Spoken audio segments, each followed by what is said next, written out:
fan turned slowly in the centre of the ceiling, barely disturbing the scorching air which filled the small prefabricated hut like an oven.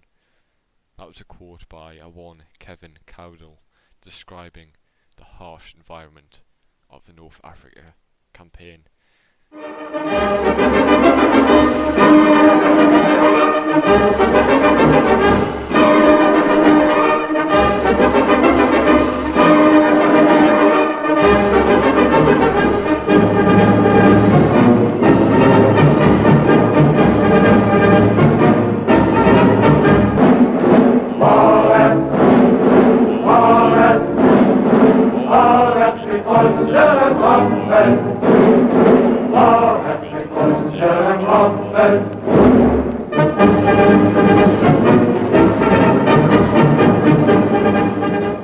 Hello and welcome to the Are You Bored Yet podcast. I'm your host Harry. I'm joined by my good friend and other host Louis. And on today's episode we are talking about Operation Husky, Operation Avalanche and Operation Citadel.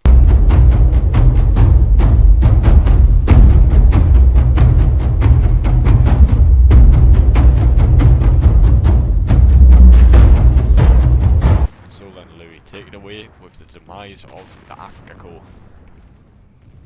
The year is 1942. The Axis offensive is in play.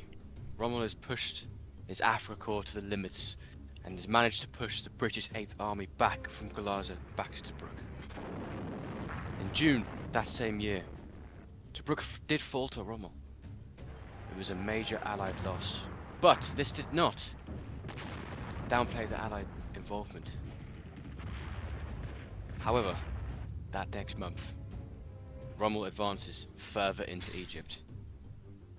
The Axis reached Alamain, and they were 100 kilometers away from the port of Alexandria, a very key naval base to the British Commonwealth. However, logistics being logistics in Africa, it slowed things down, slowed advances from both sides, and overstretched the forces. So, the Second Battle of El Alamein, led by Bernard Montgomery, who was the legendary Field Marshal for the Allies. The Allies managed to break through the Axis lines in Africa, and this marked an inevitable point for Rommel's Afrika Corps. That same year, in November 1942, Operation Torch was in play. This was the Allied landings in French North Africa, which was Morocco and Algeria, making up the American troops invading there. This caused them to fight on two fronts, as the Afrika Corps and Rommel was finished. So what did Rommel do? He withdrew and he left, as it was inevitable due to Allied naval and aerial supremacy and bombardments. So that was 1942 for Afrika Corps and Rommel. I'm going to pass you over to Harry about 1943. There was a British counterintelligence operation titled Operation Mincemeat, which was designed to fool the German Reich into believing there was to be an Allied invasion of Greece. So, reserve divisions were deployed and they flew into Greece to try to protect from the coming Allied offensive in that region. However, the offensive never came because it was a deception, so Allied forces could land in Sicily. Dead on.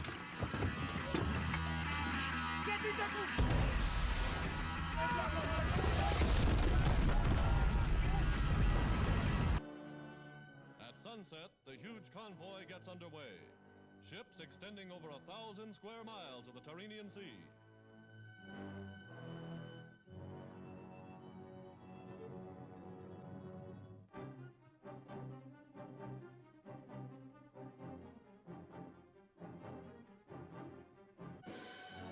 General Clark, 5th Army Commander, and Vice Admiral Henry Hewitt commanding the fleet.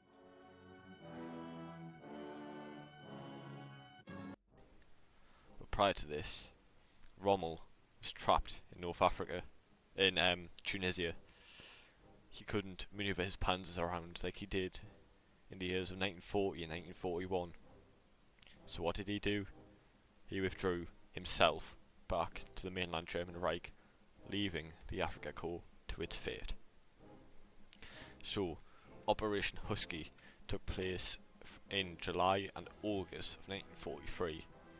It was a large amphibious and airborne operation conducted by British and American forces, and most notably by 1 and 2 SAS. And during the SAS's main assault on the coast of Sicily, they encountered British airborne gliders which had fallen short of the objective. They had to witness their own men drowning and screaming in the Mediterranean Sea at night. So Operation Husky is a major success.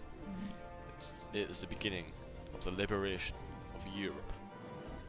Fast forward a few months, Operation Avalanche takes place. Allied naval invasion at Salerno, which is I believe around Naples area, and a rapid Allied push up to the north of Italy.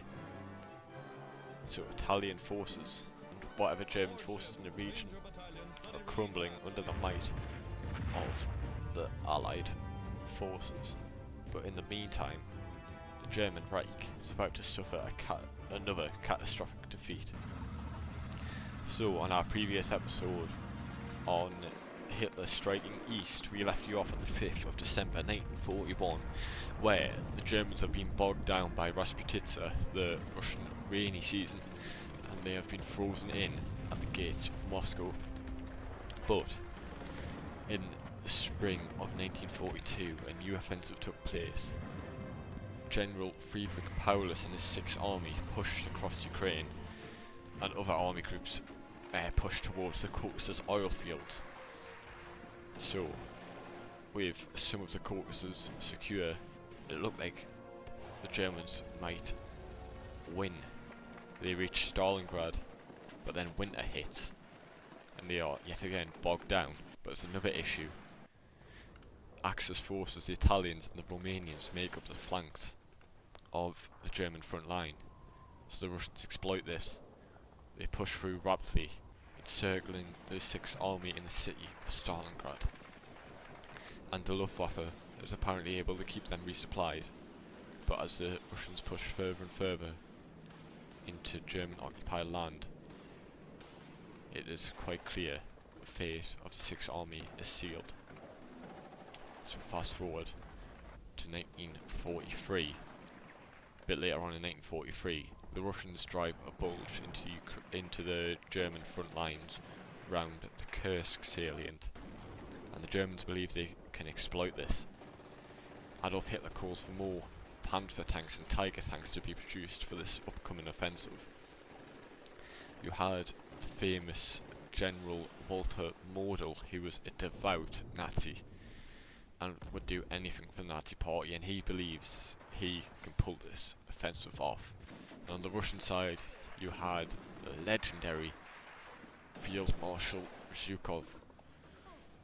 And in the coming months, because the original Operation Citadel had to be delayed for more German tanks to be produced, so with the delay over, the offensive would take place.